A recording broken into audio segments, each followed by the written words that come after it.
سمیت کی آنکھوں سے اب آنسو بہنے لگے تھے۔ وہ اپنے سر کی پشت کتبے سے ٹکرانے لگا تھا۔ اسے نواشا کے ساتھ کی جانے والی حرکات پر اپنے ہی وجود سے سخت گن محسوس ہو رہی تھی۔ اس نے نواشا کی پیدائش کے بعد سے استوار ہو جانے والی ایک فطری محبت کو کس بے دردی سے آلودہ کر دیا تھا۔ وہ اپنے منہ پر زوردار تماچے رسید کرنے لگا۔ جاوید، فرزانہ، اسما، شکیب کا خیال آیا تو دل میں شدت سے ان سے معافی مانگنے کا خیال مچلنے لگا۔ اسے ان کا خود پر کیا جانے والا اعتماد اور بچوں سے بے پناہ لٹائے جانے والا پیار شدت سے کچوکے لگا رہا تھا۔ اپنی اسی ذہنی کشمکش اور الجھن میں اسے دائیں جانب عقبی سمت میں دو افراد کھڑے دکھائی ہی نہ دیے جو پچھلے 10 منٹ سے اسے تاڑ رہے تھے۔ ان دونوں کے ہاتھ میں چرس سے بھرے ہوئے سگریٹ تھے اور وہ چہرے مہرے سے ہی بدمعاش صرف دکھائی دیتے تھے۔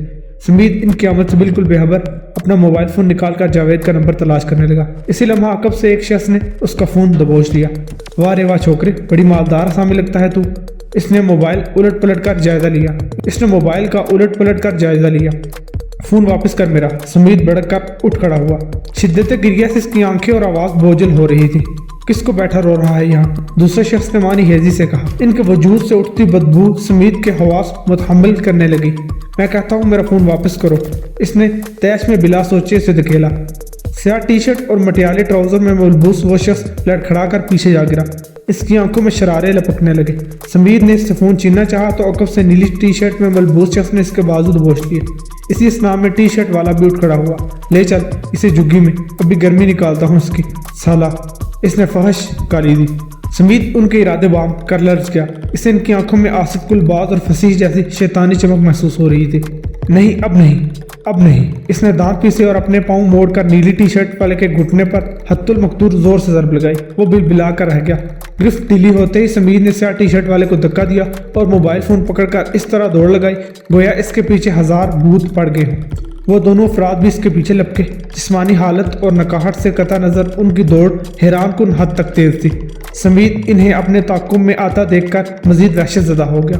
اس نے اب بلا سوچے سمجھنے بھاگنا شروع کر دیا۔ وہ اس علاقے کے محلے وقوع سے کسی حد تک واقف تھا۔ اگر وہ کسی بھی طرح بغلی سڑک تک پہنچنے میں کامیاب ہو جاتا تو ان افراد کے پکڑے جانے سے محفوظ ہو سکتا تھا۔ سمیت نے اپنی ہمت مجتمع کی اور پوری رفتار سے دوڑنے لگا۔ اس کی یہ کوشش کامیاب رہی۔ سڑک پر آتے ہی وہ سائیکلوں اور بائکس کو پنکچر لگانے والی ایک دکان کے باہر بیٹھ گیا۔ اس کا تنفس پوری طرح پھول چکا تھا۔ کیا بات ہے، پیچھے پولیس لگی ہے کیا؟ دکان پر کسی موٹر سائیکل کا پنکچر لگاتے ہوئے اسی کے ہم عمر لڑکے نے دریافت کیا اور کونے میں رکھے کولر سے ایک گلاس پانی کا نکال کر اسے دیا۔ سمیت نے ایک ہی گھونٹ میں سارا گلاس خالی کر دیا۔ اسی لمحے موبائل کی گھنٹی بجی۔ دوسری جانب شازیہ تھی جو یقیناً اس کے غیاب پر سخت تشویش زدہ تھی۔ اس کا دل یکدم پگھلنے لگا۔ ماں کا خیال آتے ہی اسے اپنے فیصلے پر عمل دشوار محسوس ہونے لگا۔ وہ خود کو قتل کر دینا چاہتا تھا۔ تالائے قتل کے طور پر اسٹور میں رکھی گئی سریع الاثر زہریلی گولیاں بھی ساتھ اٹھا لایا تھا۔ اس نے مدد طلب نظروں سے آسمان کی جانب دیکھا اور شرمندگی اور ملال سے نظریں جھکا لی۔ اسی دوران گھنٹی دوبارہ بج اٹھی۔ اس بار دوسری جانب اشمل تھی۔ وہ یقیناً اس کا انتظار کرنے کے بعد اب گوشمالی کرنے کے لیے اس سے رابطہ کر رہی تھی۔ سمیت سخت وحشت زدہ نظروں سے موبائل کو دیکھنے لگا۔ اس نے فون منقطع کرنے کی کوشش کی لیکن اعصابی لرزش ایسی تھی کہ سرخ کی بجائے سبز بٹن دبا بیٹھا۔ تم نے مجھے پاگل سمجھ رکھا ہے کیا؟ میں کب سے یہاں تمہارا ویٹ کر رہی ہوں اور تم نمبر بند کیے بیٹھے ہو، اگنور کر رہے ہو نا مجھے، دل بھر گیا ہے نا مجھ سے۔ اشمل کی آواز سنتے ہی سمیت کی پیشانی پر پسینہ چمکنے لگا۔ وہ اپنے ہی لے میں کہتی چلی گئی، میں آج اتنے دل سے تمہارے لیے تیار ہوئی، اسپیشل ویلکم کی تیاری کی، لیکن تمہیں کوئی پرواہ ہی نہیں ہے۔ میں جانتی ہوں کہ تم یقیناً ارم کے چکروں میں پڑ گئے ہو۔ مجھے پتا ہے وہ تم پر کتنی لائنیں مارا کرتی تھی، لیکن ایک بات یاد رکھنا، مجھے ڈچ کرنے کا سوچا بھی تو تمہیں کہیں منہ دکھانے کے لائق نہیں چھوڑوں گا۔ ویڈیو کالز کے دوران لی گئی تصاویر، تمہاری بہت شاندار تصاویر میرے پاس موجود ہیں۔ پوری اکیڈمی میں پوسٹر لگواؤں گی اس کے، ذرا وہاں بھی تو ٹیچرز کو پتا چلے کہ ان کے فیورٹ اسٹوڈنٹ کا اصل روپ کیا ہے۔ سمیت کا دل اچھل کر حلق میں آ گیا۔ رنگت سرسوں سے بھی زیادہ زرد ہو گئی۔ اسے اشمل کے لہجے میں ایک آتش محسوس ہوئی، ایسی آتش جو لپیٹ میں آنے والی ہر شے کو خاکستر کر دیتی ہے۔ اسی لمحے سمیت کی سماعت میں شازیہ اور ہزر کے الفاظ گونجنے لگے جو اس نے موجودہ وحشت میں مبتلا ہونے سے قبل سنے تھے۔ وہ اپنے بال نوچتا ایک بار پھر انہی لمحات کی اذیت محسوس کرنے لگا جس وقت وہ کتاب ہاتھ میں لیے شازیہ کے کمرے کے دروازے پر کھڑا تھا۔ سمی آج کل کمرے میں بہت زیادہ بند رہنے لگا ہے، اس پر نظر رکھیے آپ، ہزر نے کہا۔ اسٹڈیز کرتا رہتا ہے، وہ بورڈ میں اچھے مارکس لینے کے لیے بہت محنت کر رہا ہے، شازیہ نے فرض سے بتایا۔ وہ جس مینٹل کنڈیشن سے گزر کر آیا ہے اس کے بعد اسے اکیلا چھوڑا نہیں جا سکتا، بات سمجھنے کی کوشش کریں، وہ دبے لفظوں میں بولا۔ اس نے اپنی غلطی مان کر معافی مانگ لی، بہتر یہی ہے کہ وہ بات دہرائی نہ جائے، اس نے سختی سے کہا۔ اسے صرف غلطی تو نہ کہیں ماما، دو فیملیز میں ہمیشہ کے لیے دراڑ آ گئی، बड़े अब्बू बड़ी अम्मी इनके बच्चों ने सारी ज़िंदगी क्या कुछ नहीं किया हमारे लिए, और एक ही लम्हे में सब बिखर गया। हिजर ने दुख से जवाब दिया, मुझे अपने बेटे पर एतमाद है हिजर, इसने कसम खाई थी कि अब वो कोई ऐसी गलीज हरकत नहीं करेगा। शाजिया ने इसे इत्मीनान दिलाया।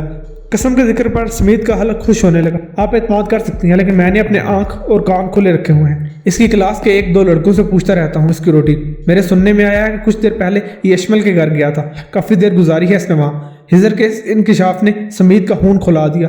वो समझ गया कि इसका मुमकिन जासूस फरहान ही हो सकता था।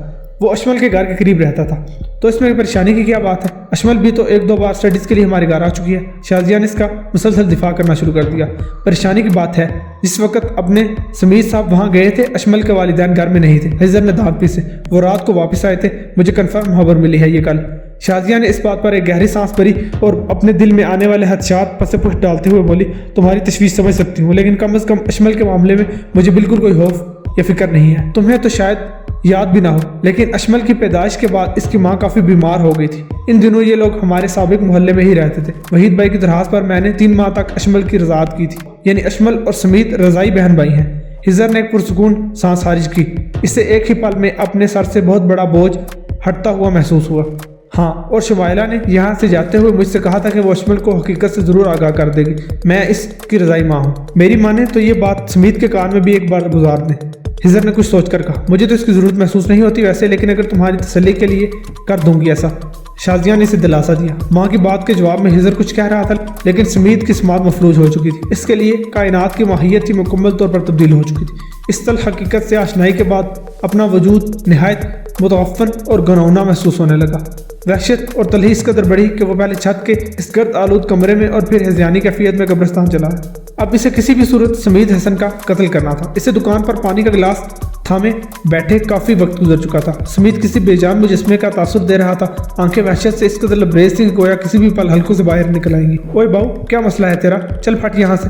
दुकान का मालिक जाने किस पल वहाँ आया और काफ़ी देर से उसे एक ही अंदाज में बैठे देखकर हासा मशकूक हो गया। समीत को खामोश और बेहिस्सा हरकत देखकर दुकानदार ने इसका कंधा जोर से हिलाया। सुनाई नहीं दे रहा तुझे? चल फट यहाँ से। इसने समीत को धकेला।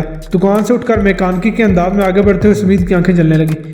इसकी किस्मत में अब ऐसे ही धक्के और मलामतें रहनी थी। ये एहसास होते ही अपनी ज़ात के ताफुन और घिन का एक तस्वर एक बार फिर पूरी शिद्दत से उदाया। समीत हसन, तुझे तो हर हाल में कत्ल होना होगा आज, और वो भी अपने ही हाथों। वो मुस्तरिब होकर बड़बड़ाया। अपने साथ लाया हुआ आला कत्ल तलाश करने लगा। ओ शिट, डैम इट, वो अपने बाल नोच कर रह गया। इसकी लाई हुई गोलियां कहीं मौजूद न थी। वो कब्रिस्तान में ही कहीं रह गई थी या रास्ते में सरपट दौड़ने के दौरान गिर गई थी। इसे रत्ती भर भी अंदाजा नहीं था कि नाकामी के इस एहसास ने समीत का जहन एक ही पल में उल्टा दिया। इस मरतबा फ़ोन पर मुतवातर घंटी बजने लगी। इसे शाजिया, हिजर, फहद और अशमल बेयक वक्त फ़ोन कर रहे थे। इससे फ़ोन का लम्स दहकता हुआ अंगारा महसूस होने लगा। इस शिद्दत के ज़ेरे असर समीत ने फ़ोन पूरी कुव्वत से चिल्ला कर सड़क की मुस्ताद सिमत में फेंक दिया। इस अमल ने भी इसे ज़रा सुकून न दिया। समात में चंद फिक्रात अपनी मुकम्मल जहर नाकी से गूंज कर रहे थे। सिमी चाचू, आप मुझे जप्पी लेके दोगे ना? नवाशा की आवाज़ आई। समीत ने कानों पर हाथ रख लिए। अरे नवाशा तो इसे अपना चाचू कहती थी। वो तो इसे अपना चाचू समझकर ही इसकी गोद में बैठ जाती थी। कानों पर कान रखने के बावजूद फरजाना की आवाज़ जाने कैसे सुनाई दी। सारा कसूर मेरा है। मेरा ही कसूर है कि मैंने ऐसी गंदी औलाद को जन्म दिया।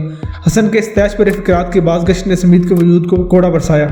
काश पापा मुझे इस वक्त जान से मार देते। वो कुराहा, समीत मेरे बच्चे, इस कुरान पर हाथ रखकर कसम खाओ कि आइंदा कोई गलती नहीं करोगे। शाजिया की आवाज़ ने एक और कोड़ा बरसाया। समीत ने कानों पर हाथों की गिरफ्त सख्त तर कर दी। मेरा दिल ना जाने क्यों तुम्हारी तरफ इतना खींचा चला आ रहा है। वीडियो कॉल के दौरान कहेंगे अपने ही अल्फाज याद आए, क्योंकि हम दोनों सोलमेट हैं और एक दूसरे से सच्चा प्यार करने लगे हैं। अशमल ने अपने नीम और यहाँ बदन को इसके सामने नुमाया करते हुए जवाब दिया। ओह, यानी अशमल और समीत रज़ाई बहन भाई हैं। हिजर की आवाज़ ने हथौड़ा जनी की। समीत की समात में तेज सीटियाँ गूंजने लगी। कुव्वत बर्दाश्त अब बिल्कुल ही खत्म हो गई थी। इसने अपना चेहरा आसमान की जानिब उठाया और पूरी शिद्दत से आंखें मीच कर सड़क के दरमियान दीवानावार दौड़ने लगा। इसकी हिस्सियात बिल्कुल भी इसके काबू में ना थी। चाचू, जप्पी, बेबी, पारी करो ना चाचू को। मैंने गंदी औलाद को जन्म दिया। वो तो इसे अपना चाचू, अपना मुहाफिज समझती थी। कुरान की कसम खाओ समीत, हम दोनों सोलमेट हैं। अगली बार कब मिलोगे मुझसे? अशमल और समीत रज़ाई बहन भाई हैं। मैं तुम्हारी शानदार तस्वीरों के पोस्टर लगवा दूंगी अकेडमी में। मसरूफ सड़क पर अंधाधुंध भागते हुए इन फिक्रात की बाज़गश्त किसी असेब की तरह इसके ताक़ुब में थी। अल्लाह जी, या अल्लाह। वो अपने कानों पर हाथ रखे इतनी जोर से चिल्लाया कि हलक में हराशें पड़ गई। आंखें बंद और दौड़ में मजीद तेजी आ गई। इसे अपनी सिमत का बिल्कुल अंदाजा नहीं हो पा रहा था। इसी पल वजूद को एक जोरदार झटका और नाकाबिले बर्दाश्त करब का एहसास हुआ। इसका जिस्म हवा में उछला, सड़क पर गिरा और रकब से आने वाली एक गाड़ी इसके टांगों और कूलों को कुचलते हुए गुजर गई। सुमीत के हवास बिल्कुल ही खत्म हो गए। वो बेपनाह अजियत में होने के बावजूद इस एहसास से खुशी महसूस करने लगा कि शायद मौत खुद ही इस पर मेहरबान हो गई। यह एहसास बहरहाल लम्हाती था। कुछ ही देर में से अंदाजा हो गया कि इसका बालाई दर्द बिल्कुल सलामत है। वो एक बार फिर जोर से चिल्लाया। इस सड़क के आसपास चंद दुकानों से कुछ अफराद इसके पास आते दिखाई दिए। चाचू जप्पी, बेबी पारी, गंदी औलाद, कुरान की कसम, सोलमेट, रजाई बहन भाई, पोस्टर। बाज़गश्त का ये आसेब उसे कचौके लगा रहा था। वो सड़क पर ही अपना साथ जोर जोर से पटकने लगा। आ जाओ प्लीज़, आ जाओ, ले जाओ मुझे अपने साथ ले जाओ। मैं गंदी औलाद हूँ, मैं इस कायनात का जलील तरीन इंसान हूँ। मैंने ऐसे गुनाह और जराइम किए जो कभी किसी से ना हुए होंगे। मुझे जीने और सांस लेने का भी हक नहीं है। आ जाओ प्लीज़, मुझे ले जाओ, मुझे अपने साथ ले जाओ, मेरी ये मुश्किल आसान कर दो। वो पहले मिन्नत समाजित से यकदम इतने ज़ोर से चिल्लाते हुए बोला कि हलक में हराशें मजीद गहरी हो गई। इर्द गिर्द खड़े लोग इस हादसे और सुमीत की कैफियत को वीडियो की सूरत में महफूज करने लगे।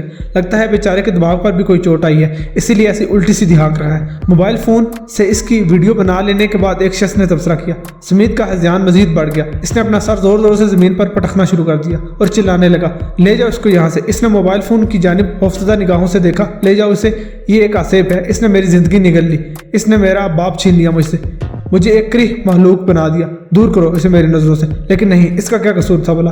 हिजर भाई और फहद भी तो इस्तेमाल करते थे इसे। इनके साथ तो कभी ऐसा नहीं हुआ। मैं ही जानवर बन गया। हाँ, मैं ही जानवर बन गया। नहीं, कोई जानवर भी ऐसा नहीं करता होगा जो मैं कर बैठा हूँ। आखिरी फिक्रात जुबान की बजाय हलक की किसी नामालूम गहराई से निकलते हुए महसूस हो रहे थे। पागल हो गया है शायद। इस शख्स ने तासुस से सुमीत को देखा और वीडियो अपने सोशल अकाउंट पर अपलोड करके दूसरों को भी हादसे से आगाह करने लगा, जिसने इसके दिल के तार ही झंझोड़ दिए थे। आ जाओ प्लीज़, आ जाओ, मुझे ले जाओ अपने साथ। मैं गंदी औलाद हूँ, मैं इस कायनात का रज़ील तरीन इंसान हूँ। मैंने ऐसे गुनाह और जराइम किए जो कभी किसी से ना हुए होंगे। मुझे जीने का हक नहीं और सांस लेने का भी कोई हक नहीं। आ जाओ ना प्लीज़, मुझे ले जाओ अपने साथ, मेरी ये मुश्किल आसान कर दो। इस दफ़ा वो बिलक उठा। धुंधलाई बसारत में खुद से चंद कदम दूर खड़ी मौत आंखों में बैक वक्त शराफत और सफ़ा के लिए खुद से दूर, बहुत दूर जाती दिखाई देने लगी।